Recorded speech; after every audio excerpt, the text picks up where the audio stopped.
Well, it's that time again, folks. Time for yet another superhero movie. And this one in particular promises to be extra special. That's right, Sony, the same studio that made Ghostbusters 2016, Venom, and Morbius, brings us Madam Web, a movie about characters no one cares about and is part of a genre that people have grown to hate. But you never know. Sony has made good superhero movies in the past, like Spider-Man, Spider-Man 2, Spider-Man, and Spider-Man 2, and of course, Spider-Man and Spider-Man 2. I think I'm noticing a pattern. So, against all odds, have they been able to piece together a good movie? Or will it be more like this? Like a turd. That's what we're going to talk about today. Do you like wishing that the movie that you were watching would end? Yeah!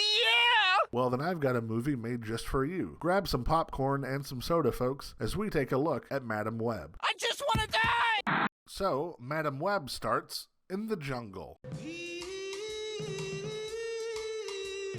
It's here that we meet Constance Webb, and she and her guide, Ezekiel Sims, are looking for a rare Amazonian spider whose bite is rumored to have healing properties. And after weeks of searching, they're finally able to find one. But there's just one small problem. Ezekiel is a dick, and he shoots Constance and takes the spider for himself. What a dick. And at this point, things are looking pretty bad for Constance. All hope seems lost, when suddenly, out of nowhere, she is saved by an ancient tribe of spider people. No, I'm not making that up, and they try to help her by allowing her to be bitten by the healing spider, hoping that she would be saved. But sadly, her wounds are too great, and she dies just moments before giving birth to her daughter, Cassie. We then cut to 30 years later, to the year 2003, a simpler time where Hey Ya was at the top of the charts, and a heat wave in France killed 10,000 people. And Cassie is all grown up and working as an EMT in New York City. But one day, while saving a family in need, she ends up falling off a bridge and nearly dying. Luckily for her, her partner, Ben Parker, is able to save her and bring her back. However, shortly after this happens, Cassie starts to have visions of alternate futures, and also begins reliving moments in time that she's already been through. So, you know, it's kind of like Groundhog Day, but with fewer suicide attempts. He might be okay. We then catch up with Mr. Sims. The most interesting man in the world. And he is on the hunt for 3 teenage girls. Nice. Why? Well, it turns out that he also has visions of the future. And in his visions, these girls team up and beat him to death. So he wants to kill them before that happens. Now, you may be asking, why do they want to kill him? Don't know. Also, how did they get spider powers? Also don't know. But don't worry, this is the least of this movie's problems.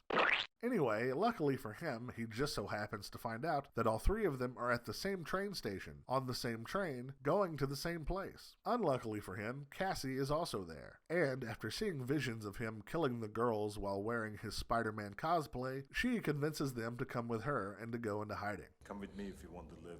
A little while later, while hiding in the woods, we finally get a proper introduction to our teenage targets. There's Anya, played by Isabella Marcid, Maddie, played by Celeste O'Connor, and Julia, played by Sydney Sweeney, who we all know is most famous for having gigantic glasses. And together, they are strong, independent, and diverse.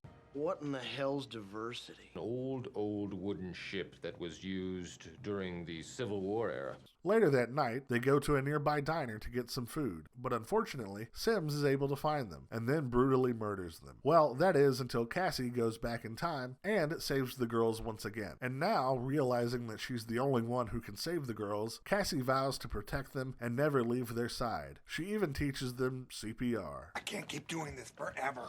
It's been 20 seconds. Call it. So, as the threat of Ezekiel Sims gets closer and closer, and Cassie continues to struggle with her powers, the movie we get is absolute garbage. Now, typically, I would start this part of the video by talking about what I liked about the movie, but that's impossible to do when there's nothing remotely good about this movie at all. Literally, every aspect of this film, the directing, the acting, the script, the cinematography, etc., all stinks, and it's to an embarrassing degree. On the directing end of things, the director, S.J. Clarkson, should have never been chosen to direct this type of feature film. Up until now, all she's ever directed are episodes of various TV shows, and honestly, honestly, this movie is so bad, she might not ever get another directing job again. Well, I take that back. If Rian Johnson can still get work, anybody can. It feels so good. However, the choices that she made in this movie boggle the mind. For instance, there are random jump cuts that serve no purpose at all. Typically, these types of cuts are done to hide sloppy action scenes, but in the case of Madam Web, they happen while a character is doing mundane, everyday tasks. A character will just be crossing the street, and it will be cut together so it looks like Liam Neeson trying to climb a fence. It's like a child who has had too much caffeine made the movie instead of a Hollywood professional. I'm all jacked up on Mountain Dew. The acting is also laughably bad. Not one person is giving a performance worth talking about, or one that shows that they actually had any interest in being in this movie. When it comes to all of our future spider ladies, none of them have any chemistry with each other at all, and their dialogue delivery is very wooden. But to be fair, anyone would have a hard time making dialogue written by the same guy who wrote this. It's Morbin time. Sound natural. And then there's Dakota Johnson. God bless her. I'm sure she's a nice person, but she is terrible in this as well. Now again, a big part of that is the script. However, I have yet to see her give a performance anywhere that would justify her being an actor. And that includes her work in that one movie. You know, the one that's based on that book that your feisty aunt likes to rub one out to on occasion. Yeah, that one. And on top of all this, there are moments where the dialogue doesn't even sync up with the movie. Now, I'm not sure if this was a mistake in the edit, or if they didn't have multiple takes that could be used for the ADR to match up. Either way, the studio seemed to feel that it was okay to release a movie with this kind of glaring flaw, one of which happens in the first 20 seconds of the movie. Mind-boggling, isn't it? And this, on top of everything else that I mentioned, makes this movie an embarrassing mess that deserves to be forgotten. So, at the end of the day, would I recommend this movie?